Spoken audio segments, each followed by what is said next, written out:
Hello दोस्तों, मेरे YouTube channel पर आप सबका स्वागत है। जो भी चैनल पर नए हो तो सबसे पहले सब्सक्राइब करें। सब्सक्राइब करने के बाद बेल आइकन पर क्लिक करें। बेल आइकन पर क्लिक करने से जो भी चैनल पर न्यू वीडियो आती हैं वो आपको नोटिफिकेशन के जरिए प्राप्त हो जाएगी। दोस्तों, बाल विकास की आज 10 क्वेश्चन लेकर आया हूँ, जिसमें आपको 5 सेकंड का टाइम दिया जाएगा।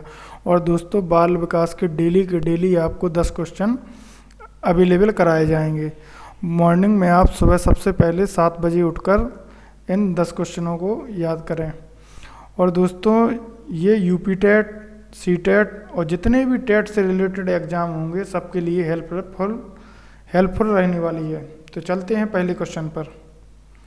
किसने बहुविमात्मक प्रज्ञा का प्रत्यय दिया? ए गोलमैन, बी स्पीयरमैन, सी जॉन मेयर, डी गार्डनर। तो समय शुरू होता है अब।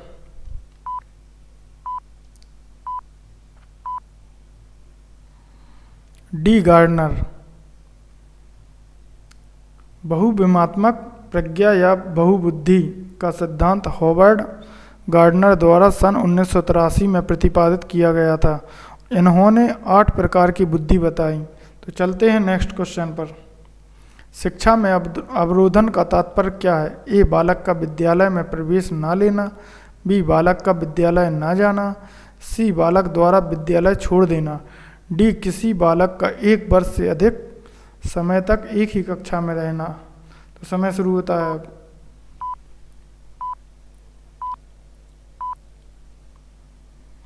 डी किसी बालक का 1 वर्ष से अधिक समय तक एक ही कक्षा में रहना। शिक्षा में अवरोधन का आशय असफल रहने से लिया जाता है या किसी बालक का 1 वर्ष से अधिक समय तक एक ही कक्षा में रहना अवरोधन कहलाता है।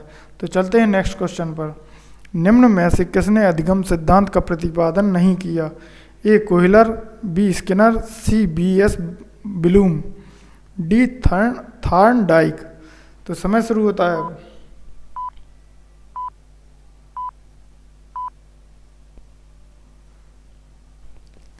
सी बी.एस. ब्लूम।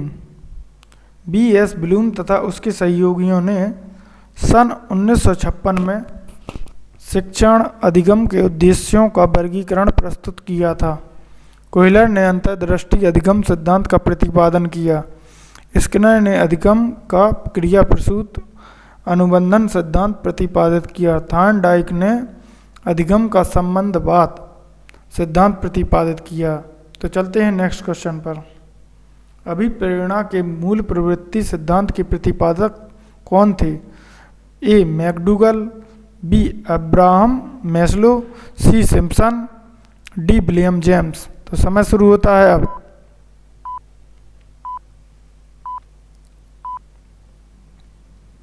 ए मैकडूगल। अभिप्रेरणा के मूल प्रवृत्ति सिद्धांत का प्रतिपादन सन 1908 में मैकडूगल ने किया था। तो चलते हैं नेक्स्ट क्वेश्चन पर।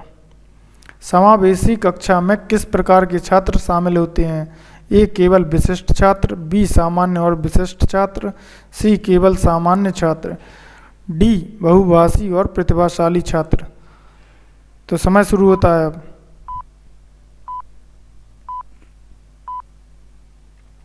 बी सामान्य और विशिष्ट छात्र। समावेशी विद्यालय ऐसे संसाधन कक्ष का निर्माण करते हैं जिसमें सामान्य बच्चों के साथ साथ विशिष्ट बच्चे भी शिक्षा ग्रहण कर सकते हैं। तो चलते हैं नेक्स्ट क्वेश्चन पर। समावेशीकरण की सफलता के लिए क्या आवश्यक है? ए क्षमता निर्माण का अभाव, बी अभिभावकों की भागीदारी का ना होना, सी अलगाव, डी संवेदनशीलता। तो समय शुरू होता है अब।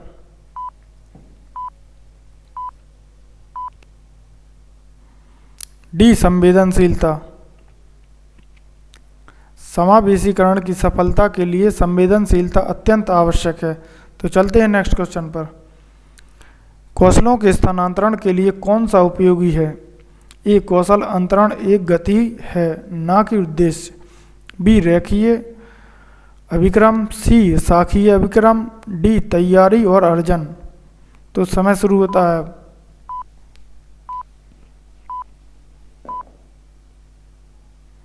एक कौशल अंतरण एक गति है ना कि उद्देश्य।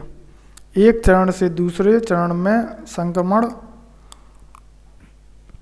कौशल अंतरण कहलाता है। एक चरण से दूसरे चरण में संक्रमण क्या कहलाता है?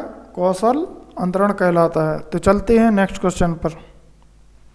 सूक्ष्म शिक्षण चक्र का प्रथम पद होता है। ए प्रतिपुष्टि, बी शिक्षण, सी योजना बनाना, डी प्रस्तावना। तो समय शुरू होता है अब।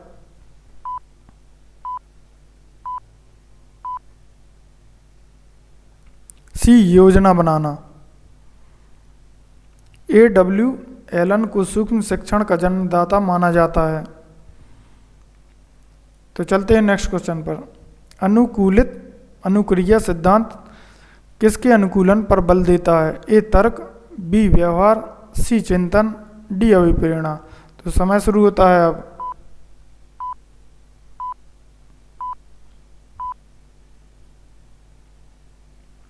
बी व्यवहार। अनुकूलित अनुक्रिया सिद्धांत व्यवहार के अनुकूलन पर बल देता है। तो चलते हैं नेक्स्ट क्वेश्चन पर। ध्यान को केंद्रित करने की आंतरिक दशा है। ए अवधि, बी नवीनता, सी रुचि, डी आकार। तो समय शुरू होता है अब।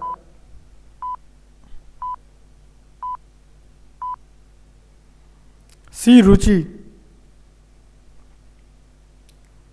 ध्यान केंद्रित करने की आंतरिक दशा रुचि होती है। क्यों? व्यक्ति की रुचि जिस कार्य में अधिक होती है वह उस कार्य को अधिक ध्यान लगाकर करता है।